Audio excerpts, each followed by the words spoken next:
Since astronomers discovered the Smith cloud, a giant gas cloud plummeting toward the Milky Way, they have been unable to determine its composition, which would hold clues as to its origin.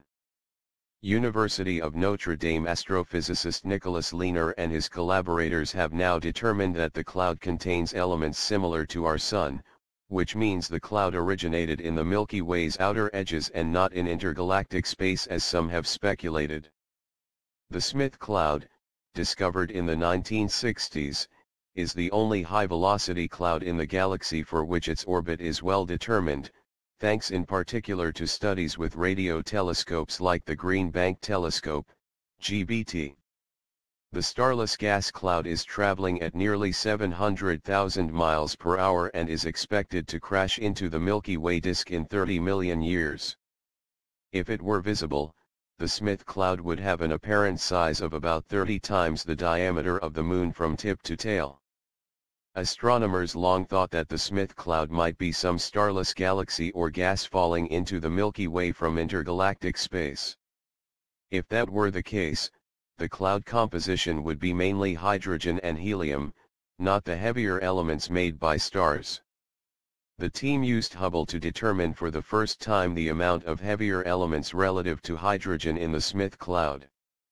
Using Hubble's cosmic origins spectrograph, the researchers observed the ultraviolet light from the bright cores of 3 active galaxies that reside billions of light-years beyond the cloud.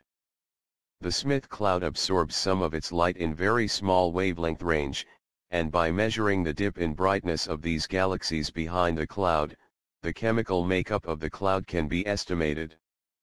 The researchers looked specifically for absorption from the sulfur element, which is a good gauge of how many heavier elements reside in the cloud. By measuring sulfur, you can learn how enriched in sulfur atoms the cloud is compared to the Sun, said team leader Andrew Fox of the Space Telescope Science Institute in Baltimore. The team then compared Hubble's sulfur measurements to hydrogen measurements made by the GBT. The astronomers found that the Smith cloud is as rich in sulfur as the Milky Way's outer disk, a region about 40,000 light-years from the galaxy's center and about 15,000 light-years farther out than our Sun and Solar System are.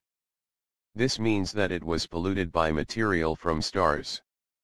This would not happen if it were pristine hydrogen from outside the galaxy. Instead, the cloud appears to have had an intimate relationship with the Milky Way, but was somehow ejected from the outer Milky Way disk about 70 million years ago and is now boomeranging back onto its disk.